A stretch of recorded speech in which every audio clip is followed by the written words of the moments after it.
RNI news में आपका स्वागत है और मैं हूं आपके साथ ज्योति सिंह। लोकसभा चुनाव को लेकर हर प्रत्याशी में खासा जोश देखने को मिल रहा है। सभी पार्टी अपने अपने क्षेत्रों में वोटरों को लुभाने में लगे हुए हैं। इधर लोकसभा चुनाव में हरिद्वार संसदीय सीट का मिजाज बड़ा अनोखा रहा है, क्योंकि इस सीट पर हमेशा बाहरियों का बोलबाला रहा है।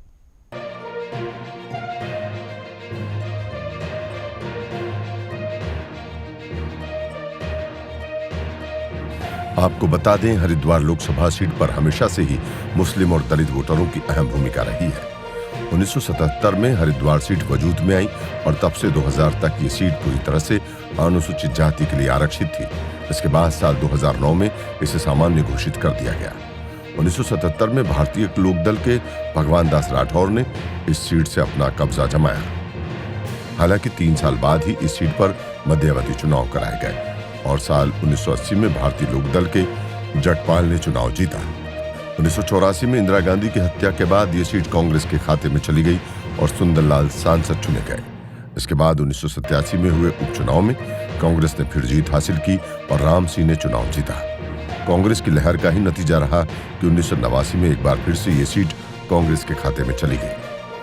उस समय जगपाल सिंह यहाँ से सांसद चुने गए। साल 1991 के बाद बीजेपी ने यहाँ से बाजी पलटी और राम सिंह ने सीट कांग्रेस के पंजे से छीन ली। इसके बाद 1996 और 99 तक लगातार बीजेपी के हरपाल सिंह साथी यहाँ से सांसद चुने गए। इसके बाद साल 2004 में सपा के राजेंद्र कुमार बौजी ने चुनाव जीतकर कांग्रेस और बीजेपी दोनों को चौंका दिया। हालांकि 2009 में कांग्रेस नेता हरीश रावत और साल 2014 में बीजेपी नेता डॉक्टर रमेश पोखरियाल निशंक ने हरिद्वार सीट से जीत हासिल की। अगर बात करें 2019 के लोकसभा चुनाव की, तो हरिद्वार संसदीय सीट से साल 2019 में बीजेपी के रमेश पोखरियाल निशंक ने जीत हासिल की थी।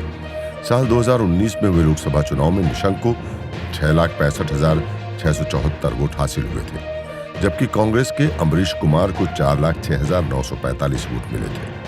दोनों के वोटों के बीच के अंतर को देखें तो बीजेपी की रमेश पोखरियाल निशंक ने कांग्रेस के अम्बरीश कुमार को कुल 2,58,729 वोटों के अंतर से हराया था। उत्तराखंड की 5 लोकसभा सीटों में से हरिद्वार को काफी अहम माना जाता है।